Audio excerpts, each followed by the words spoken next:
Ciao a tutti, in questo video vedremo come creare un montaggio video completo partendo da zero con CapCut.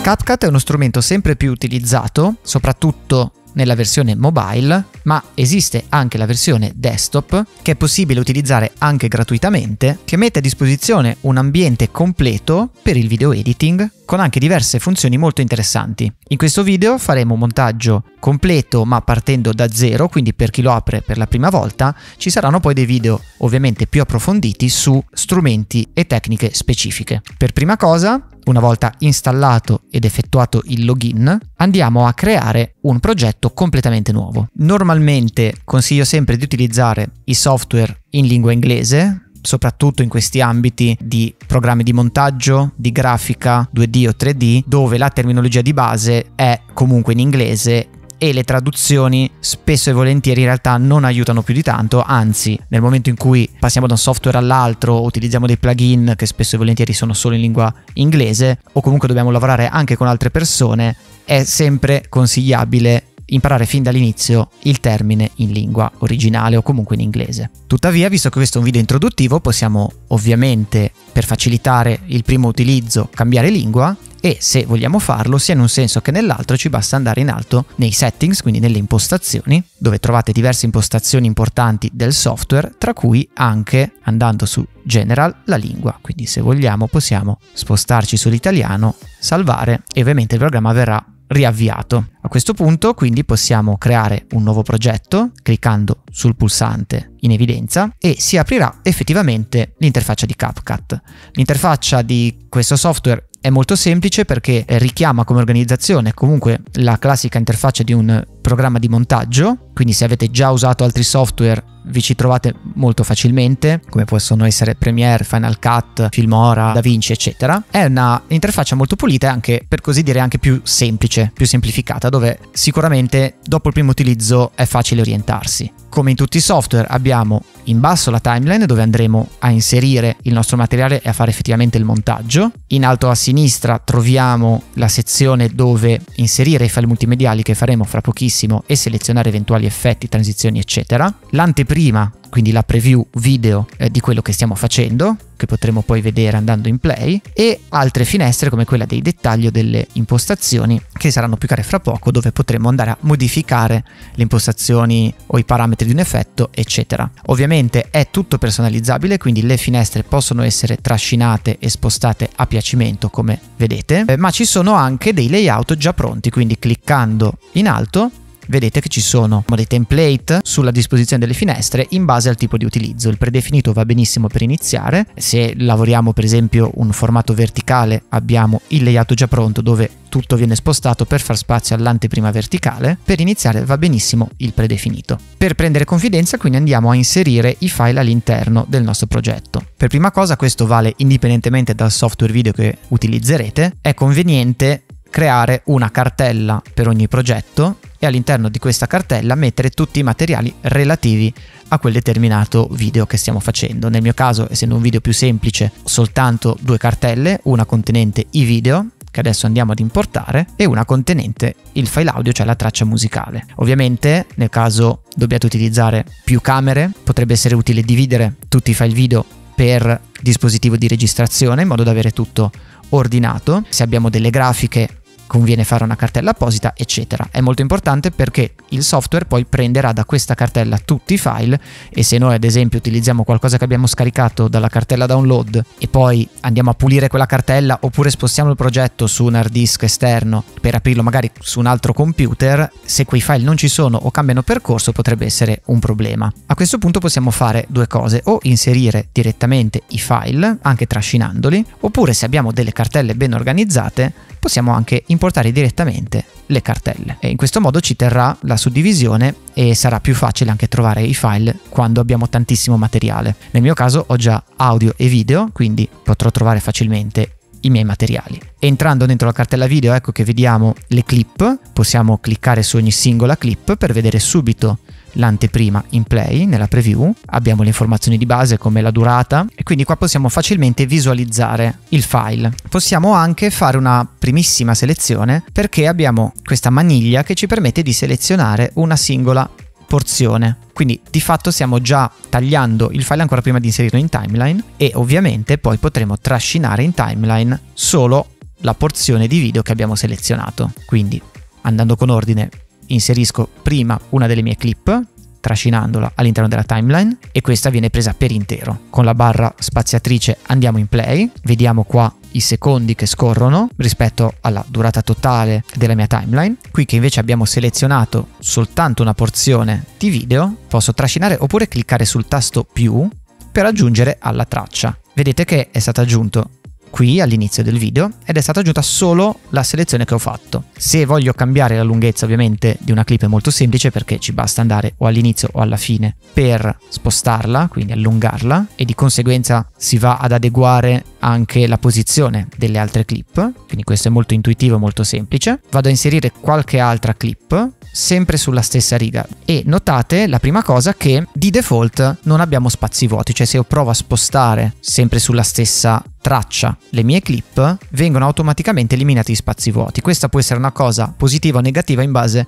al tipo di lavoro che state facendo e come vi trovate meglio dal punto di vista del montaggio. Ad esempio è molto comodo questo se dobbiamo fare moltissimi tagli, pensiamo ad esempio proprio a un video tutorial o un video dove una persona parla e dobbiamo eliminare le pause. Una volta che cancelliamo per esempio una clip, ne selezioniamo una come questa e premiamo Canc, vedete che tutto si sposta per riempire il vuoto che altrimenti si andrebbe a creare. Ma in altre situazioni abbiamo bisogno proprio dello spazio vuoto per fare delle pause o anche solo per lavorare meglio e spostare noi dove vogliamo le varie clip senza che tutto il resto si sposti all'indietro o in avanti se inseriamo una nuova clip. Questa impostazione la troviamo in alto a destra della timeline ed è la cosiddetta timeline magnetica, qua è tradotta come calamita, che attualmente è effettivamente attiva. Se la andiamo a disattivare, ecco che posso andare a spostare tutto quello che voglio e gli spazi rimangono vuoti, quindi qua abbiamo del video nero. Questa cosa però è molto utile, io adesso la terrò infatti disattivata perché ci permette di organizzare come vogliamo il nostro montaggio. Abbiamo, già che siamo in questa sezione, anche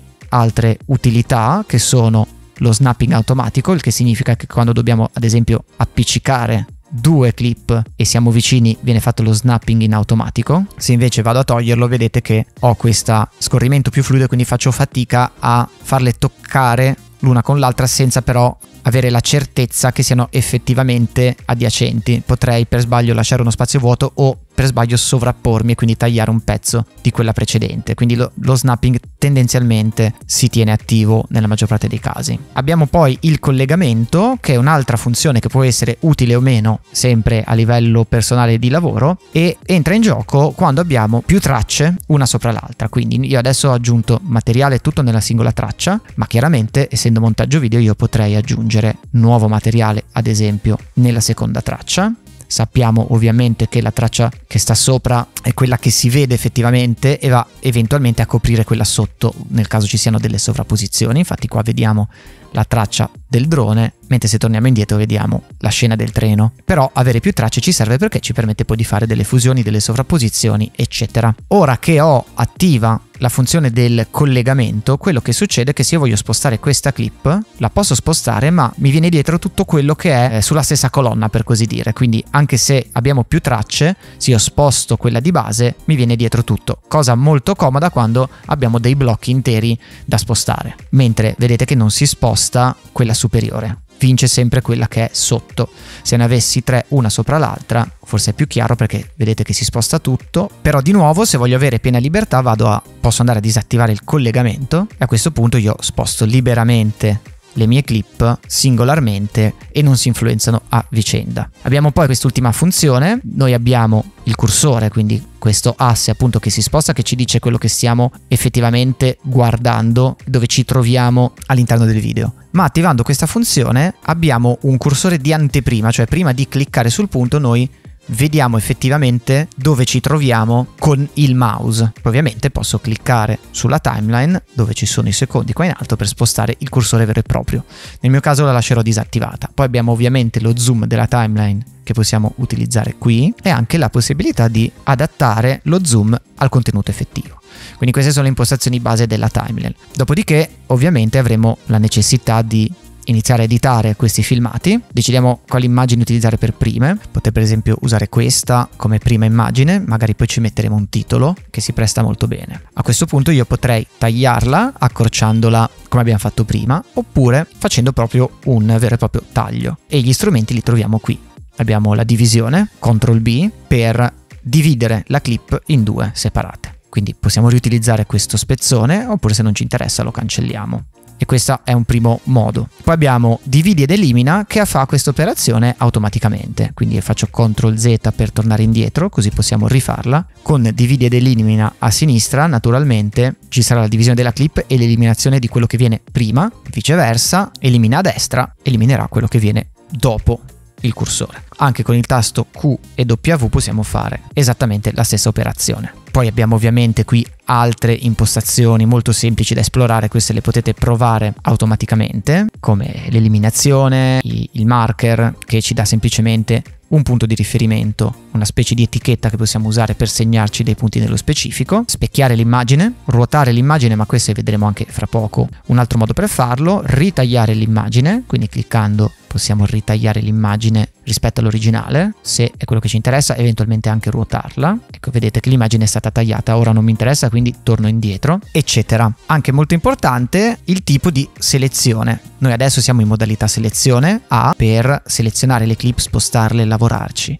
ma ovviamente possiamo passare alla sezione dividi, che sarebbe il cut, quindi il taglio, con B, e quindi vedete che c'è l'icona del taglierino che ci permette, se dobbiamo fare molti tagli in sequenza, di tagliare le nostre clip direttamente. Quindi uno strumento molto rapido. E poi lo strumento selezione a destra oppure a sinistra, che come shortcut, come vedete, ha le parentesi quadre. Quindi questi sono gli strumenti appunto di base, e con questi possiamo tranquillamente fare il nostro montaggio. Ora vado rapidamente a mettere in sequenza qualche immagine, vedete che vado a inserire qualche altra clip. Ok, abbiamo fatto quindi questo montaggio molto breve. Un'altra cosa che possiamo notare è la seguente: queste sono solo clip video senza audio, mentre quest'ultima ha anche una traccia audio. Infatti possiamo vedere che sotto ha questa particolare grafica che ci dice proprio che c'è un volume, diciamo, che possiamo gestire. Ovviamente possiamo modificarlo, vedete che abbassando e alzando abbiamo differenze di volume, e possiamo anche, trascinando, creare una dissolvenza in entrata e in uscita. Quindi io lo abbasso un po' perché è un volume molto alto, e sentiamo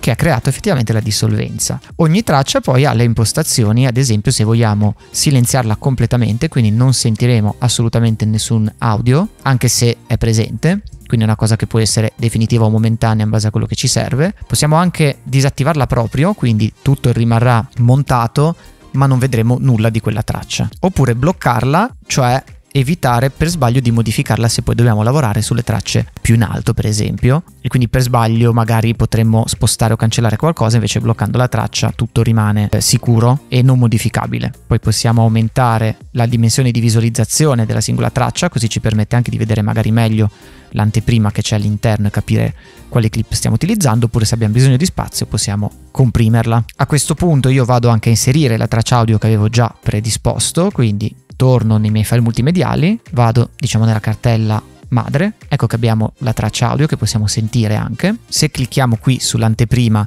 ci aprirà anche la visualizzazione dei volumi audio, che è una cosa molto utile, quindi conviene tenerla aperta. Inseriamo la traccia e, come abbiamo visto, possiamo semplicemente accorciarla, visto che il video è molto più breve rispetto alla musica, e se vogliamo mettiamo una dissolvenza alla fine. Perfetto. A questo punto andiamo a inserire qualcosa e fare qualche piccola modifica alle clip, come aggiungere ad esempio delle dissolvenze e degli effetti. Quindi prima di tutto una cosa interessante di CapCut è che abbiamo all'interno del software direttamente anche delle librerie. Noi stiamo usando ovviamente la versione gratuita, quindi tutto quello che stiamo facendo è incluso nella versione gratuita, e naturalmente quando si fa su determinati tipi di effetti più avanzati o delle librerie potrebbero essere esclusive solo della versione a pagamento. Infatti anche nei file multimediali, se noi clicchiamo su galleria, vedete che vengono caricati i footage, quindi materiale già pronto che eventualmente possiamo utilizzare. C'è veramente di tutto e di più, possiamo andare nelle categorie o fare una ricerca in base alla necessità, ma vedete che ci sono effetti già pronti.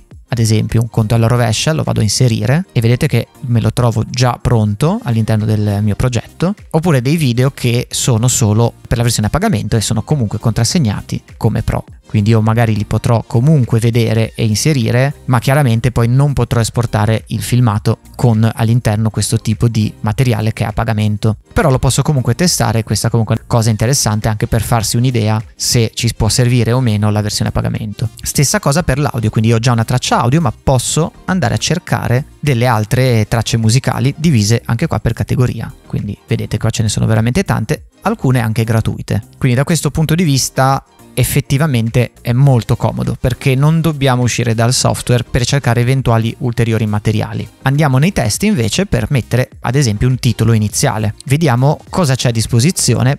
Il testo predefinito è naturalmente un semplice testo, normalissimo, quindi io lo posso inserire. Vedete che mi si crea il blocchetto e me lo devo un po' andare a creare da zero. Metto un titolo per fare un esempio e ecco qua a destra che abbiamo il pannello dei dettagli, degli effetti per così dire, cioè noi possiamo andare a modificare in base a quello che andiamo a selezionare le impostazioni di quel specifico elemento. In questo caso è un titolo, quindi posso veramente cambiare il carattere, la dimensione, il colore e quant'altro. Vedete che le impostazioni sono tante. Ci sono anche dei preset grafici con cui posso un attimo provare e giocare, ma nel mio caso mi piaceva in realtà la versione semplice e possiamo allinearlo al centro. In realtà in questo caso è già fatto, quindi non c'è bisogno. Possiamo, come vedete, aggiungere veramente tantissimi effetti, quindi ora non andremo nello specifico perché sono veramente tanti. Il consiglio è quello di giocarci un po' e provarli. Vedete ci sono anche varie tab, per cui abbiamo anche elementi grafici particolari come le bubble, quindi diciamo il testo stile fumetto, cartoon, o altri tipi di effetti più avanzati. Del testo però possiamo anche mettere, come vedete, un'animazione. Ci sono animazioni in entrata, animazioni in uscita, e quindi facciamo una prova mettendo uno degli effetti gratuiti. Li vediamo anche qua che sono contrassegnati. Vedete che ce ne sono veramente tantissimi. Mettiamo semplicemente una bella animazione in entrata ed eventualmente mettiamo anche una dissolvenza, questa volta però in uscita, quindi andiamo nella tab uscita, clicchiamo su questa sfocatura, disattivo momentaneamente l'audio in modo che non si sovrapponga e possiamo parlare mentre guardiamo il risultato, e vedete che l'animazione effettivamente è stata fatta. Dura troppo questa clip del titolo, quindi vado ad accorciarla e vedete che c'è la dissolvenza in uscita. Poi a questo punto potremo anche accorciare il nostro video e se vogliamo togliere questa pausa che si è creata, semplicemente possiamo trascinare tutto indietro. A questo punto ci potrebbe anche essere utile andare a mettere una dissolvenza sulla clip, quindi clicchiamo sulla prima clip, andiamo sulle transizioni. Stesso discorso, abbiamo delle librerie veramente ampie, dobbiamo cercare quello che ci interessa o scorrere nelle varie categorie per capire quello che esiste. Nel mio caso cerco qualcosa di semplice, quindi va benissimo una semplice dissolvenza. Vedete che ad esempio nelle tendenze c'è mix, che è proprio una dissolvenza fra due immagini, oppure c'è la dissolvenza nero. Prendiamo pure mix, la trasciniamo nel punto in cui vogliamo inserirla, ad esempio tra una clip e l'altra. Vado a zoomare in modo che si veda meglio e vedete che è stata aggiunta. La dissolvenza può essere allungata o accorciata, oppure possiamo usare il pannello in alto a destra per cambiare queste impostazioni. Se non ci convince questa transizione, ovviamente possiamo sostituirla semplicemente trascinando la nuova nel punto che ci interessa. Ad esempio questa è un po' particolare, però può essere carina. L'altra cosa da notare è che noi stiamo vedendo l'anteprima in questo modo. Vedete che c'è scritto piena, questo significa che stiamo guardando a piena qualità, ma potremmo, in base al computer che stiamo utilizzando, a quanto sono grandi i file o quanto è complesso il progetto, potremmo anche vedere l'immagine a scatti mentre lavoriamo, e allora in questo caso ci può convenire abbassare un po' la qualità, che è soltanto una cosa di preview, quindi non impatta sulla qualità del video finale, ma ci permette di andare un pochettino più veloci. Quindi possiamo mettere media o bassa. Se la vediamo con questa preview piccola non dovremmo neanche accorgerci della differenza più di tanto, ma sarà più veloce la riproduzione. Chiaramente se mettiamo troppo basso, ecco che vediamo, diciamo, l'immagine poco nitida o addirittura con dei pixel. Se mettiamo qualità alta, che mantiene comunque una qualità buona, ma alleggerisce un po' il sistema. Questo dipende molto dal progetto e dal computer. Stessa cosa se vogliamo vederla a tutto schermo, possiamo o zoomare l'anteprima per vedere un dettaglio specifico, oppure semplicemente cliccare su l'icona del full screen per vederla a schermo pieno. Quindi a questo caso ha senso poterla vedere alla qualità massima per renderci conto di come stanno venendo gli effetti, eccetera. Premiamo ESC per tornare alla visualizzazione standard. Come vedete ci sono anche altri elementi che possiamo aggiungere, come per esempio degli sticker, se vogliamo aggiungere ad esempio delle grafiche già pronte, come vedete, come delle frecce o delle gif animate, delle icone, eccetera, oppure gli effetti che sono degli effetti visivi. Anche qui dipende molto dal tipo di video che state facendo, quindi può essere un effetto molto evidente come questo che simula l'immagine della vecchia televisione, e per applicarla la possiamo trascinare o dentro la singola clip, come in questo caso, ed ecco che l'effetto viene applicato. A destra possiamo cambiare ovviamente le impostazioni se ci interessa, ma c'è anche un altro modo per applicarlo, che è porlo su una traccia che si trova sopra, una traccia vuota. Qual è la differenza? Beh, la differenza, in questo caso intanto ho usato un altro effetto, così potete vedere anche la differenza. Cambia il fatto che questo effetto io lo posso applicare a più clip contemporaneamente, perché avrà effetto su tutto quello che si trova sotto, addirittura anche a più clip. Se lo facessi qui all'inizio, dove abbiamo sia il titolo che lo sfondo, ovviamente l'effetto verrà applicato all'immagine nel suo insieme, perché l'ho messo sopra. Viceversa, se volessi averlo solo sul video da drone e non sul titolo, ecco che dovrei porre la sfocatura sul layer sottostante, oppure metterla direttamente, applicarla direttamente solo sulla singola clip. Tra l'altro sta anche molto bene, quindi potremo effettivamente lasciarla, visto che la sfocatura di questo effetto poi svanisce piano piano. Perfetto. Ovviamente gli effetti sono anche qui tantissimi, in base a quello che vi serve potete esplorare e trovare il più utile. Per andare verso la conclusione di questo primo video possiamo cliccare su i filtri, che sono appunto tendenzialmente filtri di colore, che sono, diciamo, degli effetti già pronti che possiamo utilizzare. Anche qua si dividono in filtri a pagamento, filtri gratuiti, ce ne sono comunque diversi. Si va da cose un pochettino più estreme come il bianco e nero, che anche qua possiamo applicare su una singola clip o su un insieme di clip. Anche in questo caso abbiamo delle impostazioni, ad esempio l'intensità, che possiamo variare, ma potremmo utilizzare anche filtri semplicemente per dare uno stile alla nostra immagine. E quindi, come vedete, ecco, in questo caso abbiamo proprio cambiato lo stile visivo. Possiamo anche fare un prima e dopo disattivando la traccia con gli effetti e vedere cosa è cambiato. Nel mio caso, visto che è un montaggio molto semplice e molto rapido, lascerò questo stesso filtro su tutto il video, tranne per le ultime immagini dove mi piace l'idea di concludere con il bianco e nero, che era molto carino, e quindi lo possiamo applicare anche semplicemente alle singole clip. Naturalmente poi possiamo anche personalizzare ogni singola clip in tutti gli altri aspetti. Quindi se io seleziono una clip come questa, quello che posso fare è, vedete a destra ci sono tantissime opzioni, andare a modificarle. Quindi dall'anteprima posso scalarla, ruotarla, posso fare una composizione, ad esempio se premo Alt e trascino una clip mi viene duplicata, io potrei porle su due tracce diverse e, come vedete, fare una composizione libera, ok? Quindi posso modificare come metto insieme le varie immagini, e dopodiché posso usare diversi effetti come la stabilizzazione, il miglioramento dell'immagine, eccetera. Vedete, ce ne sono veramente tantissimi. La rimozione dello sfondo, l'uso delle maschere, cambiare la velocità. Ad esempio qui abbiamo delle immagini, alcune sono in slow motion, altre no. Potrei prendere questa immagine che è in slow motion e decidere di accelerarla perché è troppo lenta, e quindi cambiare, andare per esempio a 2x, è già più veloce ma non è ancora naturale, quindi probabilmente è stata girata con frame rate più elevati. Proviamo con 3 ed ecco che è cambiata la velocità. Anche sull'immagine abbiamo le animazioni da poter provare, animazioni in entrata o in uscita, e abbiamo poi le regolazioni manuali. Noi adesso abbiamo usato dei filtri di colore, ma naturalmente se vogliamo possiamo manualmente andare a cambiare ad esempio la temperatura colore. Qua per esempio andiamo a scaldare, rendere più evidente il tramonto, la saturazione, l'illuminazione, quindi luci, contrasto. Ci sono tutte quante le regolazioni possibili dell'immagine, l'utilizzo delle LUT se vogliamo e abbiamo possibilità di usarle, eccetera. Come dicevamo, appunto, questo è un video introduttivo, quindi poi vedremo in altri video dedicati l'utilizzo di tutti questi strumenti, come ad esempio anche la creazione dei sottotitoli. In questo caso non abbiamo proprio una traccia audio parlata, ma abbiamo solo una traccia musicale, come editare l'audio,